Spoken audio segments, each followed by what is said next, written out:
নজর রাখবো যে খবরের দিকে। দীর্ঘদিন ধরে জেলবন্দি রয়েছেন অনুব্রত মণ্ডল এবং তার আইনজীবী তরফ থেকে যেমনটা সওয়াল করা হয়েছে যে মূল অপরাধী ছাড়া পেয়ে গেছে, কিন্তু এখনো জেলবন্দি রয়েছেন অনুব্রত, এমনই তিনি সওয়াল তুলেছেন। এবং যেমনটা দেখা যাচ্ছে দীর্ঘদিন ধরেই তিনি জেলবন্দি রয়েছেন অনুব্রত মণ্ডল এবং তার আইনজীবী তরফ থেকে এমনই সওয়াল করা হয়েছে।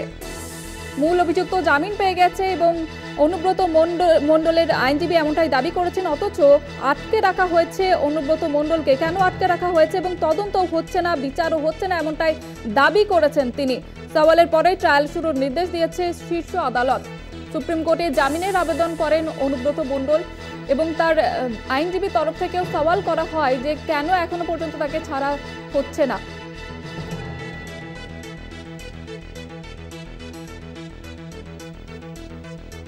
মূল অভিযুক্ত জামিন পেয়ে গিয়েছে এমনটাই বলছেন অনুব্রত মণ্ডলের আইনজীবী, কিন্তু এখনো পর্যন্ত অনুব্রত মণ্ডলকে কেন আটকে রাখা হয়েছে বিচার এগোচ্ছে না বলেই দাবি করছেন তিনি।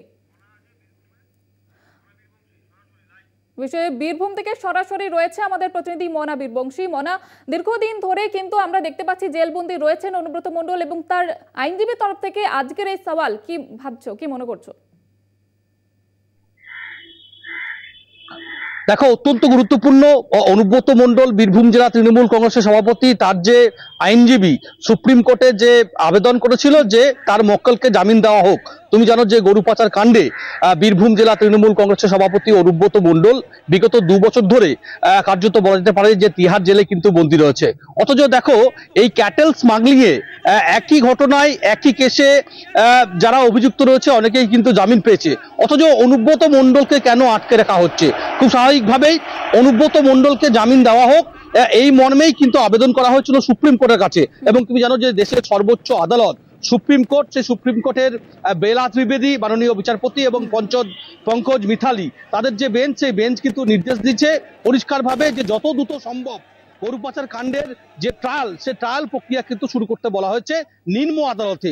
তুমি জানো যে এই মুহূর্তে দাঁড়িয়ে গরু পাচার কাণ্ড অর্থাৎ ক্যাটেল স্মাগলিং, যেটি পশ্চিমবঙ্গের ঘটনা হলেও সেটি এই মুহূর্তে দাঁড়িয়ে কেন্দ্রীয় এজেন্সি এনফোর্সমেন্ট ডিরেক্টরেটের আধিকারিকরা বা এনফোর্সমেন্ট ইডি সেটি তদন্ত প্রক্রিয়া কিন্তু চালাচ্ছে।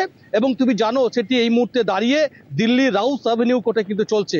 খুব স্বাভাবিকভাবেই সুপ্রিম কোর্টের নির্দেশ, যে গতকালকে নির্দেশ দিয়েছে 22শে জানুয়ারি এবং আগামী 22শে ফেব্রুয়ারির মধ্যে এই ট্রায়াল প্রক্রিয়া শুরু করতে হবে। ট্রায়াল প্রক্রিয়া কি আমি অবশ্যই একটু বিশদে যাব।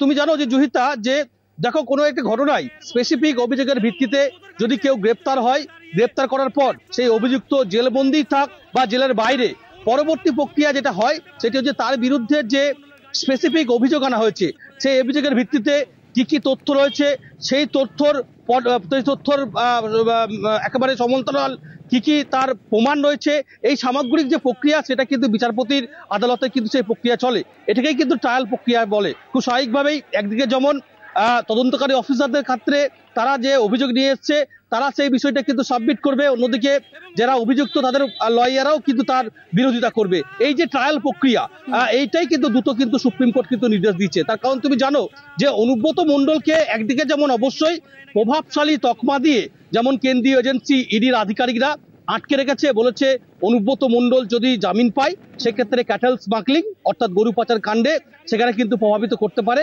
তার কারণ তিনি অত্যন্ত প্রভাবশালী।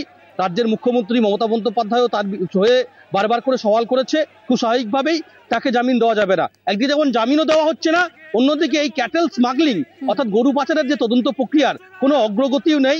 দিনের পর দিন কিন্তু অনুব্রতকে আটকে রেখেছে, এমনটাই কিন্তু অনুব্রতের যে লয়ার সেটা কিন্তু দাবি করেছিল, আইনজীবী দাবি করেছিল। খুব স্বাভাবিকভাবেই সুপ্রিম কোর্ট নির্দেশ দিয়েছে, দেশের সর্বোচ্চ আদালত মাননীয় আদালত নির্দেশ দিয়েছে বিচারকরা যে যত দ্রুত সম্ভব অনুব্রত মণ্ডলের এই যে মামলা তার কিন্তু ট্রায়াল প্রক্রিয়া শুরু করতে হবে এবং সেটি রাউস অ্যাভিনিউ হবে। কারণ তুমি জানো যে ইতিমধ্যেই কেন্দ্রীয় এজেন্সি ইডির তরফ থেকে চার্জশিট, চূড়ান্ত চার্জশিট কিন্তু দিয়ে দেওয়া হয়েছে।